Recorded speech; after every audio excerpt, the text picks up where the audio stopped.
Welcome back to The Person Everyone Needs. I'm Webb Hoggard, and I'm continuing my story, my testimony of the way the Lord has built my life thus far. The person everyone needs kind of flows out of an understanding of who I had to become when I finally decided that this life was my own. I shared a story last week about how my dad told me that your life begins at the end of high school, not ends.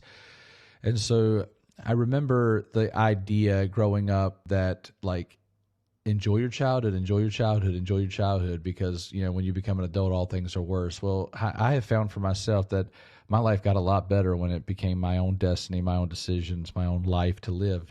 I also shared with you a few weeks ago that there was a word spoken over me as a baby that I'd be a great man of God. And I just want to be very clear again.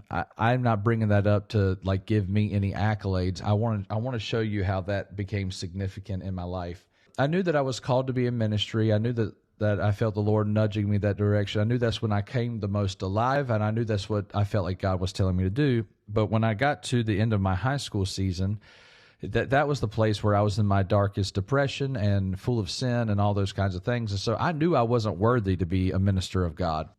And I told my mom I didn't think I should go to college. And this whole time, my dad had kind of been fighting me on it because, you know, it was expensive, and my mom didn't want me to go so far away. It was in Florida. We live in North Carolina.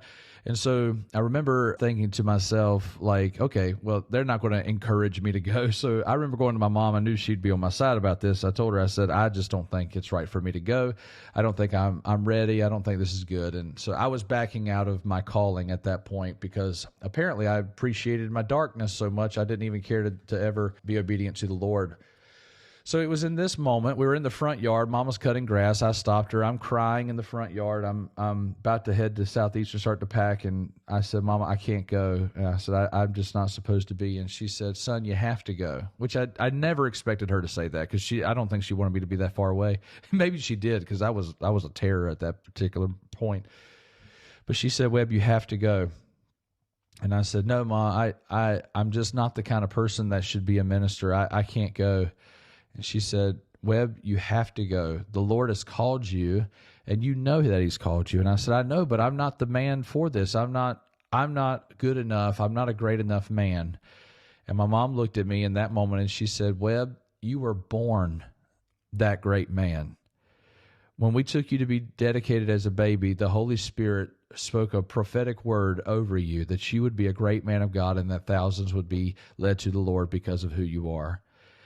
18 years old, 18 years after this took place, I heard that prophetic word for the first time in my life. It was at a time where I was as far away from God as I possibly could be. It was at a time that I was as low as I possibly could be, and that prophetic word came to me 18 years later in the moment that I needed it most.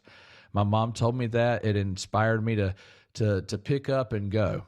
So I went to Southeastern, and as I told you last week, all was restored in my life. Well, at the end of my time at Southeastern, I'll mention one more thing. I'm an Assemblies of God person, and in this denomination, we highly reverence speaking in tongues. And at that particular moment in my life, I didn't have that gift.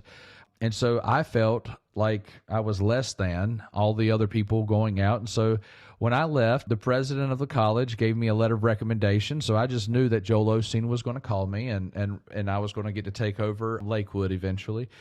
But when he told me that he was proud of me and he believed in me and all those types of things, I told Dr. Rutland to not send his recommendation letter to any AG churches, which I'm an AG guy. Like, I've always been AG. But I told him not to send. I told him to only send it to Methodist churches because I didn't speak in tongues. I was dealing with feelings of inadequacy, of being disqualified, and here I was again. After all the reforming God had done for me, I was right back in the same place of thinking I wasn't good enough. I was also in the place of my last year in college was finally I'd gotten a girlfriend, and her dad was against us, told us we'd go to hell if we ever got married and stuff like that. And so he was a pastor, and it just really was a hard season for me because I told you, even as 11 years old, I was crying myself to sleep because I didn't think I'd ever find love. And here I was, I'd finally found someone who was, willing to even look at me. and her family was against me. And I remember, I told you some of the dark seasons of my life. I remember walking this girl to a beach one night, and we were just walking on the beach. We had a bunch of friends, and we walked away for just a minute, and I said, hey, I just feel like I need to tell you something. And so I told her everything in my past, every dark circle, every embarrassing moment. And I just told her I felt like I needed her to know that might be why our dad is against me. Maybe he knows something spiritually that's going on. So I just want to confess it. And I confessed it all. And I remember her looking me in my eyes and saying, Webb, I forgive you, which I didn't need her forgiveness. I hadn't sinned against her per se. But when she said the words, I forgive you, I felt every one of the chains fall off of me. That, man, I just remember the freedom that came from one person saying to another, you're forgiven. Forgiveness can really change your life. Today, if you are carrying a burden that you are having a hard time knowing how to continue carrying it, I just want you to know that I wish I could sit across the table from you and grab your face and just say, you are forgiven. If the Son sets you free, you are free indeed. It doesn't matter what anybody else thinks, what I think. It didn't even matter what that girl thought in that moment. What mattered was that Jesus says, I'm free. I hope you can hear that today. He sets you free. If you will repent, he will set you free today. Well, I came out of college there and went and got a job at the school that I grew up in. And later that year, I asked that girl to marry me, and she said yes. 6 nights in a row, I asked her over and over again, would you marry me? And she said yes. And then on the 7th night, her dad had a strong talking to us and told us that we would go to hell. We didn't divorce, and she wanted to honor him, so she handed me my ring back, and it was one of the very last times I ever got to see her. So I went back into a spiral of like, I'm not worthy, I'll never find anybody, and blah, blah, blah. That was fine. God gave me opportunity to do ministry during that season. I didn't really feel like my life was over, but I was throwing myself into ministry pretty strong. I became an associate pastor of my home church, and there was plenty to do. And I was thankful for the opportunity to be close to my family. I restored my relationships with my parents. I got to minister to young people that were children that prayed for me when I left to go to college, were the kids that I got to go preach to in this season of my life. The Lord restored so many beautiful things in this time. And I remember a couple years after that, I randomly met this girl, Amanda. We knew each other in college, but we weren't good friends in college. We didn't really like each other very much. Amanda thought that I was someone who thought a lot more of myself than I did, and I knew she thought more of herself than she should. So we did not hit it off. But I remember when we got back together, this is a really awkward conversation, but I had left a TV with a friend of mine when I left college, and that TV had somehow gotten to Amanda's house. And so I called Amanda and asked her, could I get the TV back? She said, I'm flying in from Arizona. She was seeing her grandmother. And she said, when I get back, why don't you pick me up from the airport, and then I'll take you to get your TV. And so I thought that was kind of weird. We barely knew each other. So I asked a couple of my dude friends, because I'm a good Christian boy, and I was raised by Mike Pence character. So I asked 2 guys to ride with me to go pick her up from the airport, because I was driving a church van. It was kind of a weird thing. I was in this big white van. I'm picking one girl up in this big white van, and I go to pick her up, and I put her bags in the back of the van and tell her to go sit down. But before that, one of my friends knew her as well. And I thought, this would be funny. She'll get in the van, and then I'll get him to kind of jump up and scare her. It'd be like this little funny thing. Ha ha ha. I wasn't really thinking about the context of her not really knowing who I was.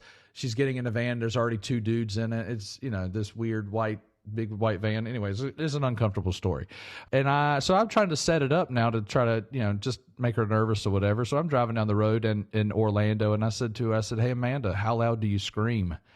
And that was the most embarrassing thing that may have ever happened to me. I could not believe those words came out of my mouth. My friend who was supposed to jump up and scare her, he looks up in the rearview mirror and looks at me like, what? Where did that come from? And then he just goes back down. And so this question hangs in the air for many, many minutes. And then finally he's like, boo, Amanda. And she's like, oh, hey, Alex. Now, what did you ask me? And I was mortified. They made fun of me for 40 straight minutes.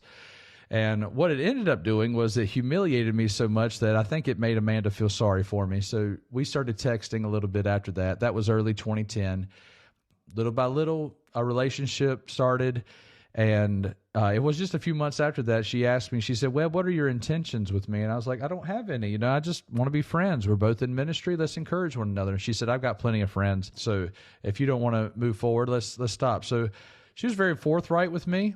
I appreciate that. But during this season, she's ministering in Florida. I'm ministering in North Carolina.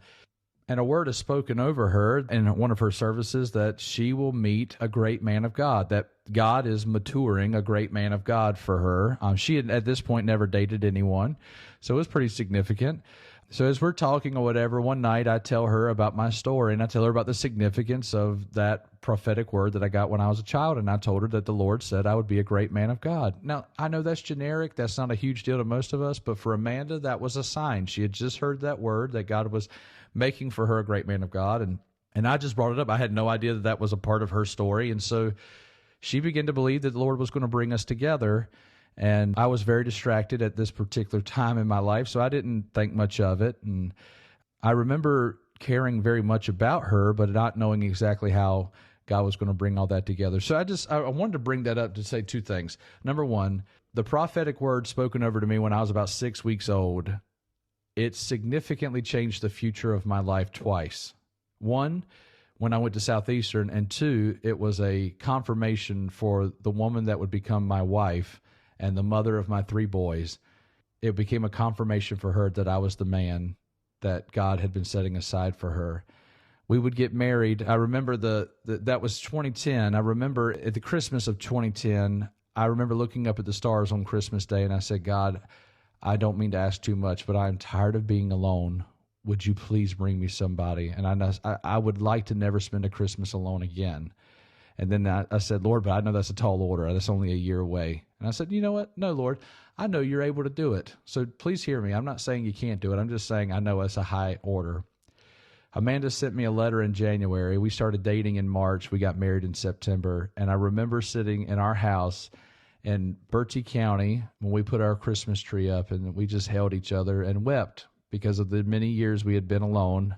And finally, we had each other. God brought together like this Hallmark movie level of romance. We had been brought together, and I'm so thankful that for the words spoken over me, for the sense of destiny, for the encouragements of my life, for the people who have led me to where I am today. I am so very thankful that God never gave up on me, and that he gave me the gift of faith to continuously believe that he's got great things for me. I know he does. And I know he has great things for you. He's not a respecter of persons. He's not going to give me something and not also have great plans for you. So believe him. Believe him. Trust him. Put your whole heart and mind, soul, and strength in the understanding that he is worthy to be trusted.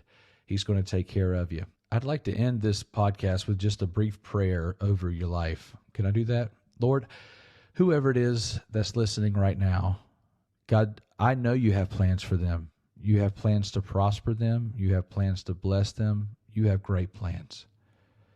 Lord, maybe they've forgotten that. Maybe they've lacked courage. Maybe they don't know the sense of destiny to run after it. Or maybe they do. They know exactly what you've promised them. They just are losing the strength to wait for it.